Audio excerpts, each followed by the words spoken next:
Hey guys, welcome to another episode of This Budget Life. I'm Meredith, and today we're going to cover a couple of things that went on this weekend and some things I got done and a book review. So, most of you know that we had a yard sale. I had been talking about it on Facebook if you've been following me there and posting pictures of everything we were selling. We had a giant yard sale just from household stuff on Friday and Saturday this past weekend, and we did really good. Like, don't get too excited, most of it's ones. But still, considering that we probably, I don't think that we even sold half of what we had there, the other half got donated at the end, we still made a total of $344.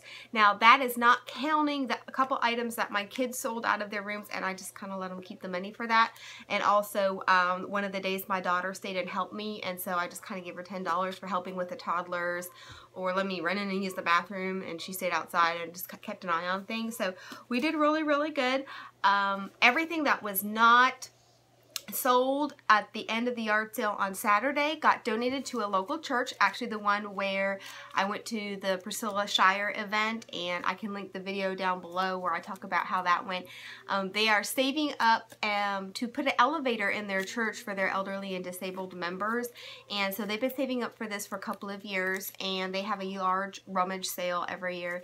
And so since our church, their store, thrift store that they run, was busy this weekend, I just told them to come and pick it up. So they came with a truck and a couple of helpers, and we closed at 1 o'clock on Saturday, and by 1:20 everything was gone. I even let them have the tablecloths on the tables because we just don't use tablecloths real often, and to me it was just another thing I could clean out of the house. So that has been exciting. I am already planning on my second yard sale because we have an attic full of 16 years worth of married stuff, and I just want to get that out of here and have some space and just kind of know that everything we own has a purpose and we love it and it brings us joy, or it's special to us in some way, and not just kind of have a random mess up there taking up space that stresses. Like, anybody who has to go up to that room for anything is stressed out. And I think probably even if you don't have an attic, most people have a room in their house that like stresses them out when they go into it because that's where they keep their storage. Now, if your whole house looks like that, I suggest that you watch some of the other videos on minimalism. There's a ton of great information here on YouTube on getting that process started. Mine's a newer channel, so I don't have a lot of stuff like that set up yet. But if every room in your house brings you stress when you go into, it may be time to consider minimalism and decluttering. So I actually want to show you what I've got saved up. I'm in our study, which used to be completely full of useless stuff, and it's also where our computer is for the kids. And I want to show you, let me see if I can do this. Look at that. That is our old breakfast nook table, and it is already covered in stuff that's going to be going in the next yard sale.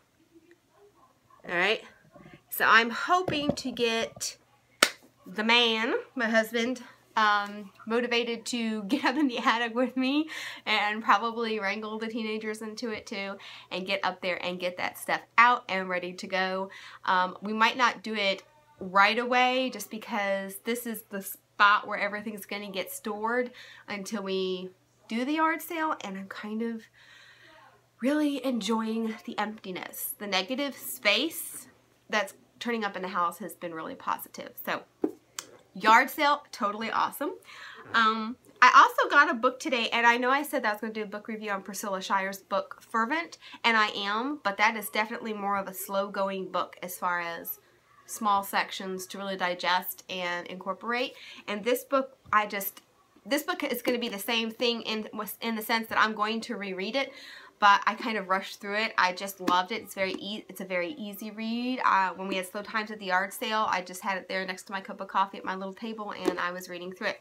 I have some pages marked with money from my yard sale, because see, when you get rid of stuff at a yard sale or a thrift store or wherever, you have extra money. And remember, the money is not to buy more stuff. The money is to go into your budget. Preferably if you're working out of debt, it's to go to your emergency fund or your debt snowball or whatever baby step you happen to be on. And I'm going to cover more of those baby steps. I have one baby step video done right now covering steps 1 and 2, and you can see that on my channel, and I'll be covering the other ones. But in the meantime, my yard sale money is my bookmark for the spots that I wanted to talk to you about. So this book is called The Joy of Less, A Minimalist Guide to Declutter, Organize, and Simplify by Francine Jay, otherwise known as Miss Minimalist. She has a blog, and I'll probably link that in the description too. This was a pre-order on Amazon, and it came in this weekend, so it just came out. You should be able to get it.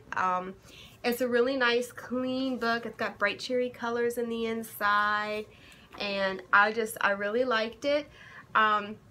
She just teaches her streamlined method for minimalism and also some philosophy behind it, and I just kind of wanted to go over some things that I underlined that jumped out to me that meant a lot. So the first one is on page 42 in the chapter called Philosophy. Oh, I'm sorry, that's wrong. I missed my dollar bill slid out. I could have lost that. That's my money. Okay, yeah, that is the first one. Alright, so it's actually page 23. And I'm just going to read it directly from the book, so that's why I'm looking down. We have to remember that our memories, dreams, and ambitions aren't contained in objects. They're contained in ourselves. We are not what we own. We are what we do, what we think, and who we love. By eliminating the remnants of unloved pastimes, uncompleted endeavors, and unrealized fantasies, we make room for new and real possibilities. Aspirational items are the props for a pretend version of our lives.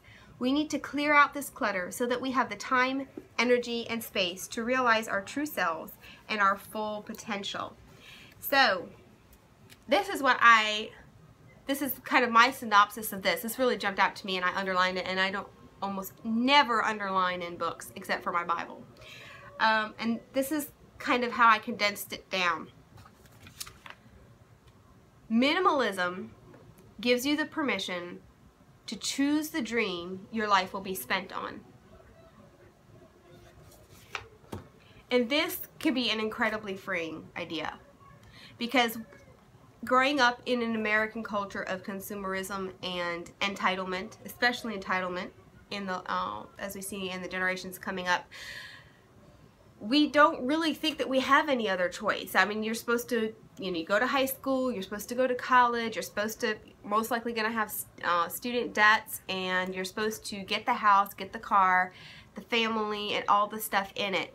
And that's what your life is spent on day in and day out for what, 40 years plus in a working career before you retire? It's spent on paying for this dream that you've been told is what you're supposed to chase. Now, I am all for having a home and kids and a family. Obviously, I have all those things. What we have decided we are not happy with is being in debt for those things, which is why we started on the Dave Ramsey plan last August in 2015. So, I want my life to be spent more, and my husband, as the main breadwinner, his life to be spent more with his family and doing things that he enjoys and loves than having to work 70 hours a week to pay for what we were told we were supposed to want and desire and strive for. We get to choose the dream that our life is going to be spent on, that our lives will be poured into. We can arrange our priorities. Now, obviously, right now our priorities are getting out of debt, and after that, it's going to be building up a 3 to 6 month emergency fund, and on down the line through the baby steps.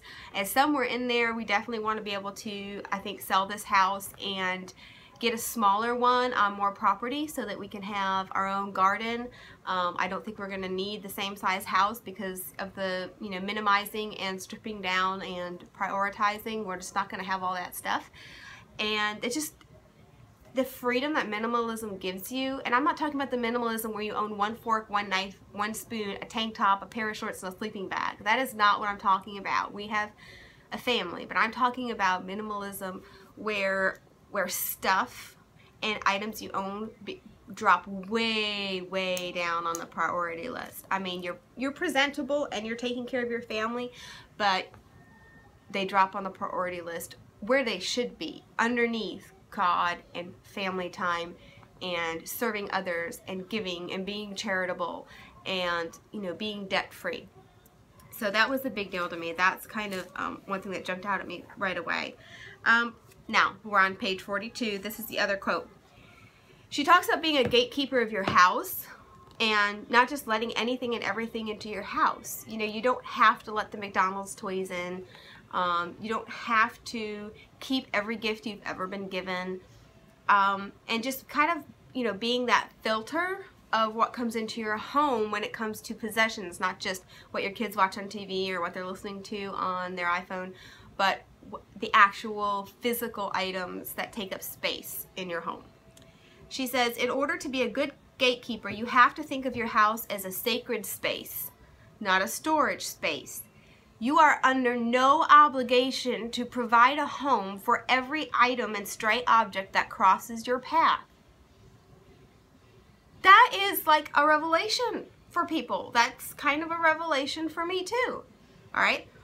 When something tries, and I'm paraphrasing here, when something tries to sneak or charm its way in, remember that you have the power to deny entrance. I think sometimes when it comes to the things in our home and our stuff, we get overwhelmed and we feel completely powerless, and it's like a victim mentality.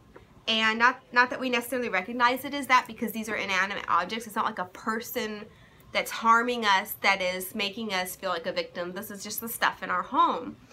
But I don't know. It's very empowering that I can go into a room at this point and look at a pile of things that need to be sorted and be like, you're staying, you're going, you're donated, you're being sold, and it's mine.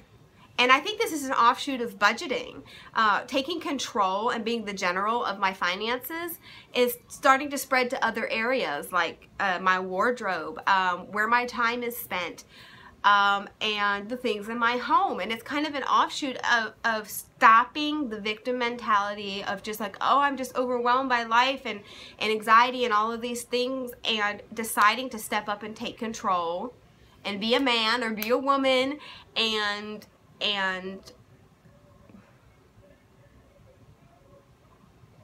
not let life run over me anymore.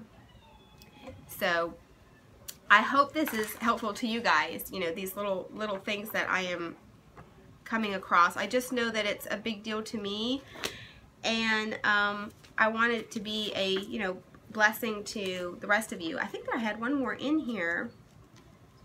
If you hear noise in the background, my kids are watching TV. Oh, it's in here somewhere.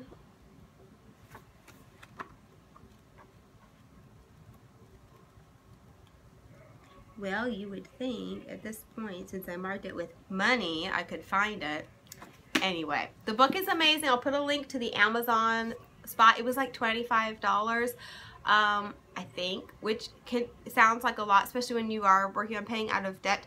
But I feel like that buying 1 or 2 books on minimalism, and of course you don't have to do that, you can watch stuff on YouTube, is money well spent at this point, considering we're only about 3 weeks into this, probably 4 weeks, not quite a month, that it was worth it for us. And you don't have to buy this book or any books on minimalism. Like I said, there is a wealth of information online, but I really liked this, and I got a blessing out of it. And our yard sale money from this one, even though we're in, from this yard sale, even though we're in baby step 2, is not actually going to our debt snowball, because I have to have wisdom tooth surgery. So on top of doing that, we've had to put aside some money for the surgery. We have health insurance that covers like major expenses, like if one of us had to go to the hospital, but as far as smaller things like this, we don't have coverage at the moment, so it's all cash out of pocket. And so this is going towards the $1,100 wisdom tooth surgery that I have to have this Wednesday. So I don't really know how many videos I'm going to be able to get out this week, because come Wednesday, you know, all that's happening. I actually wrote down in my notes to tell you guys that I was having wisdom surgery, which sounds really cool. Like, you know, hey, I'd have that at 18 if I could. I mean, who wouldn't want surgery, you know, that gives you wisdom automatically? I'm all for that. But it's actually wisdom tooth surgery. And they're being removed, so I'm not sure if I should be concerned or not. The kids have an idea for the YouTube channel that they should record me, or my husband should record me on the way home from the surgeon's office, so they get a funny wisdom tooth, YouTube video out of this. And I have told them that they may record me, or their dad can if he wants to, if I'm being particularly silly. But it will be a cold day in hell before that shows up on YouTube. So anyway, that is my video for today. If I can, I'll try to get another one done this week, and it'll be towards the end of the weekend. But I hope you guys have a great week. Enjoy the beautiful spring weather. It's beautiful where we are. I hope it's nice where you guys are. And I will talk to you later.